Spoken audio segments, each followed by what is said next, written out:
अब question number 13 देखिए बेटा, एक्सरसाइज 11.1 का find the equation of the circle passing through 0,0 and making intercept A and be on the coordinate axis. तो इसमें सबसे पहले तो ये ध्यान दीजिए कि अगर ये सर्किल 0,0 से पास हो रहा है और एक्स एक्सिस और वाई एक्सिस पर अगर ये ए और बी इंटरसेप्ट कर रहा है, तो इसका मतलब ये दो पॉइंट्स पर और कट कर रहा होगा, एक a,0 पर और दूसरा 0,b पर, है ना बेटा। कोई भी सर्किल है, मान लीजिए ये सर्किल हमने बना दिया, ठीक है। अब ये सर्किल कहाँ से पास हो रहा है? 0,0 से पास हो रहा है ना। तो अगर हम इस तरह से एक्सिस बना दें, ये देखिए ये एक्सिस बना दिया हमने, ये 0,0 से सर्किल पास हो रहा है, ठीक है। ये पॉइंट हो गया आपका 0,0, ये पॉइंट जहां से सर्किल पास हो रहा है। एक्स एक्सिस पे इसने ए इंटरसेप्ट किया, तो ये लेंथ ए होगी बेटा, ये लेंथ ए है। तो ये पॉइंट क्या होगा जिस पर ये कट कर रहा है? a,0। और वाई एक्सिस पर अगर इसने बी इंटरसेप्ट किया है, तो ये लेंथ बी होगी बेटा। तो जिस पॉइंट पर ये कट कर रहा है वाई एक्सिस को, वो पॉइंट होगा 0,b, ठीक है बेटा।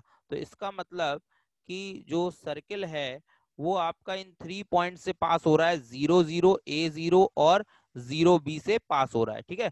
तो इसको कैसे सॉल्व करेंगे? तो देखिए सबसे पहले सर्किल की इक्वेशन लेट करेंगे बेटा। लेट इक्वेशन ऑफ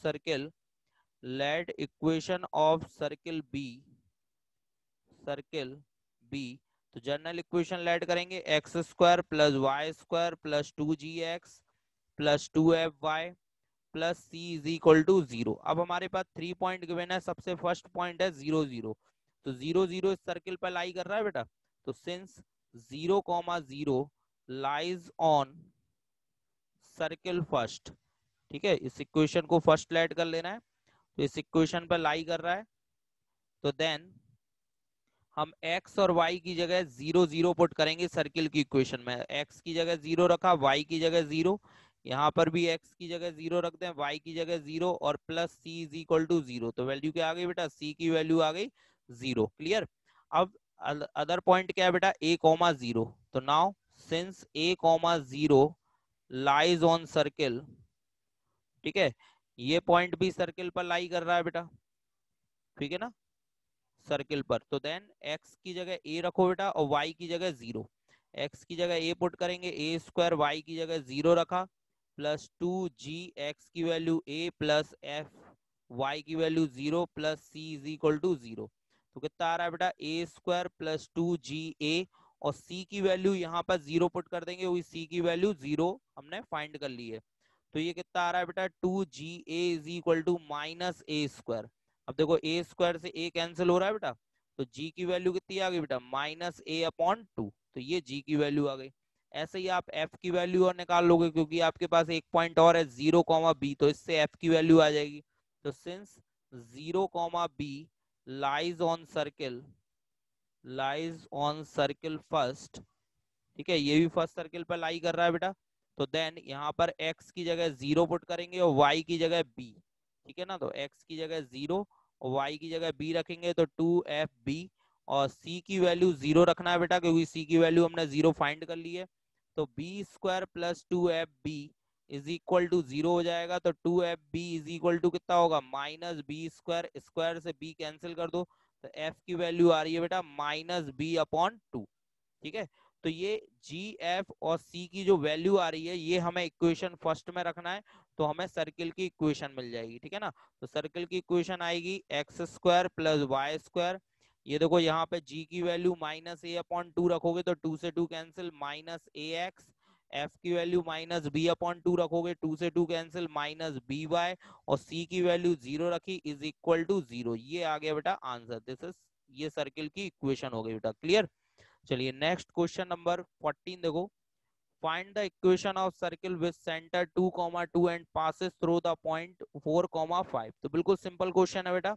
अगर कोई सर्किल का सेंटर गिवन है और वो किसी पॉइंट से पास हो रहा है, तो जैसे मान लीजिए ये सर्किल है, अब इसका सेंटर आपको गिवन है ना। सेंटर कितना है बेटा? 2,2 सेंटर है, और ये किसी पॉइंट से पास हो रहा है। मान लो यहाँ कोई पॉइंट है, ठीक है, ये सेंटर ओ हो गया, यहाँ कोई पॉइंट ए है 4,5 जिससे सर्किल पास हो रहा है।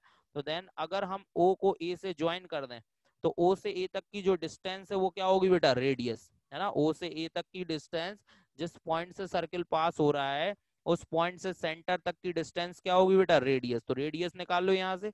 तो रेडियस इज इक्वल टू कितना हो गया बेटा, radius is equal to distance between 2,2 2,2 and 4,5, ठीक है ना।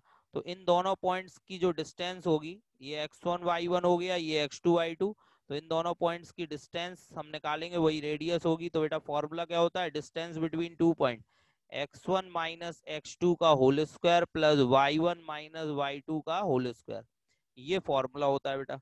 ठीक है, तो ये फॉर्मूला अप्लाई कर दे रहे हैं। तो अंडर रूट में x1 माइनस x2 का होल स्क्वायर यानी 2 माइनस 4 का होल स्क्वायर, और y1 माइनस y2 का होल स्क्वायर यानी 2 माइनस 5 का होल स्क्वायर। तो वैल्यू कितनी आ रही है बेटा, 4 में से 2 माइनस हुआ -2 का स्क्वायर, और ये हो गया -3 का स्क्वायर। तो वैल्यू क्या आ रही है, ये हो गया 4 प्लस 9 यानी अंडर रूट में 13। ठीक है, ये रेडियस आ गई बेटा r। अब इक्वेशन लगा दो बेटा, ये h कॉमा के सेंटर हो गए। ठीक है, सेंटर हो गए h कॉमा के, तो इक्वेशन क्या लगाओगे, x माइनस h का whole square plus y minus K का whole square is equal to R square. तो r की वैल्यू रखना है आपको √13 और h की वैल्यू 2 और k की वैल्यू 2 रखना है। तो x माइनस 2 का whole square plus y minus 2 का होल स्क्वायर, और r की वैल्यू कितनी रखेंगे, √13। तो स्क्वायर से रूट हट गया, वैल्यू आ गई 13। ये आंसर हो गया बेटा, क्लियर। चलिए नेक्स्ट क्वेश्चन नंबर 15 देखिए, does the point -2.5 and 3.5 lie inside outside और ऑन द सर्किल। ठीक है, ये देखो, ये सर्किल की इक्वेशन के बिना बेटा x² plus y² is equal to 25, ये उस सर्किल की इक्वेशन है जिसका सेंटर 0,0 है। अब ये कैसे पता चला, अगर हम इसको कंपेयर कराएं, x माइनस एच का whole square plus y minus K का whole square is equal to R square से बेटा, तो ध्यान से देखो h भी 0 आ रहा है और k भी 0 आ रहा है, यानी सेंटर क्या हो गया इस सर्किल का, सेंटर हो गया बेटा 0,0। और रेडियस देखो कितनी आ रही है, रेडियस आ रही है 5, क्योंकि आर स्क्वायर की वैल्यू 25 है, तो आर की वैल्यू क्या आएगी बेटा 5, तो रेडियस इसकी 5 आ रही है। ठीक है, अब देखिए, अगर कोई पॉइंट सर्किल पर लाई करेगा, ठीक है, अगर कोई पॉइंट सर्किल पर लाई करेगा, तो देखो अभी मैंने ये कंडीशन बताई थी कि ये पॉइंट इस सर्किल पर लाई कर रहा है, तो सेंटर से इस सर्किल, इस पॉइंट की डिस्टेंस रेडियस है, सेंटर से इस पॉइंट की डिस्टेंस किसके इक्वल है, रेडियस के। अगर ये पॉइंट सर्किल के बाहर होता तो फिर ये डिस्टेंस रेडियस से ज्यादा आती, और अगर ये पॉइंट सर्किल के अंदर होता तो ये डिस्टेंस रेडियस से कम आती। ठीक है, तो हमें क्या करना है, डिस्टेंस निकालना है बेटा। अगर डिस्टेंस रेडियस के इक्वल आ रही है तो ये पॉइंट कहाँ है, सर्किल पर है। अगर डिस्टेंस रेडियस से ज्यादा आ रही है तो ये पॉइंट सर्किल के बाहर है, और अगर डिस्टेंस रेडियस से कम आ रही है तो गिवन पॉइंट सर्किल के अंदर है। ठीक है, तो हमें बस डिस्टेंस निकालनी पड़ेगी इस पॉइंट की, किससे, सेंटर से, है ना। तो डिस्टेंस निकालो बेटा, डिस्टेंस बिटवीन